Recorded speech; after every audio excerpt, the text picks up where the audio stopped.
அஸ்ஸலாமு அலைக்கும் வரஹ்மத்துல்லாஹி தஆலா வபரகாத்துஹு. நபி இப்ராஹிம் அலைஹிஸ்ஸலாம் அவர்களின் வாழ்க்கை வரலாறு பகுதி 5 இப்போது பார்க்கலாம். இப்ராஹிம் நபி அலைஹிஸ்ஸலாம் அவர்களுக்கும் சாரா அலைஹிஸ்ஸலாம் அவர்களுக்கும் குழந்தையே இல்லை.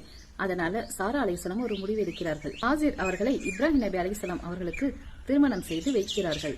இப்ராஹிம் நபி அலைஹிஸ்ஸலாம் ஹாஜிர் அவர்களுக்கும் ரொம்ப நாள் கழித்து வயதானவுடன் ஒரு குழந்தை பிறக்கிறது. அவர்கள்தான் இஸ்மாயில் அலைஹிஸ்ஸலாம் அவர்கள். குழந்தை பிறந்தவுடன் ஒரு சோதனை. அல்லாஹு தாலா இப்ராஹிம் நபி அலைஹிஸ்ஸலாம் அவர்களிடம் கூறுகிறான், நபி இப்ராஹிமே, உங்களுடைய மனைவி ஹாஜர் அவர்களையும் உங்கள் குழந்தை இஸ்மாயில் அவர்களையும் யாரும் இல்லாத அந்த பாலஸ்தீன காட்டில் விட்டு விட்டு வாருங்கள் என்று அல்லாஹு தாலா கட்டளையிடுகிறான். இப்ராஹிம் நபி அலைஹிஸ்ஸலாம் அவர்கள் உடனே அழைத்துக் கொண்டு செல்கிறார்கள் ஹாஜர் அவர்களையும் அவர்கள் குழந்தையையும். வழியில் அவர்கள் எதுவுமே கேட்கவில்லை. இப்ராஹிம் நபியும் எதுவும் சொல்லவில்லை.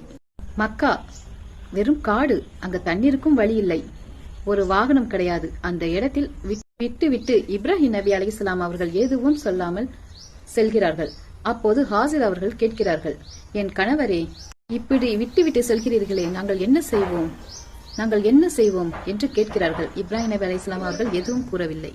உணர்ந்தார்கள் ஹாஜர் அவர்கள், இது இவருடைய முடிவல்ல, ரப்பின் முடிவு என்று கேட்டார்கள். ஹாஜர் அலைஹிஸ்ஸலாம் அவர்கள் கேட்கிறார்கள், என் கணவரே, இந்த கட்டளை இட்டது அல்லாஹு தாலாவா என்று. ஆம் என்று கூறினார்கள். ஹாஜர் அலைஹிஸ்ஸலாம் உடனே கூறினார்கள், அப்படியென்றால் என் இறைவன் எங்களை கைவிட மாட்டான் என்று.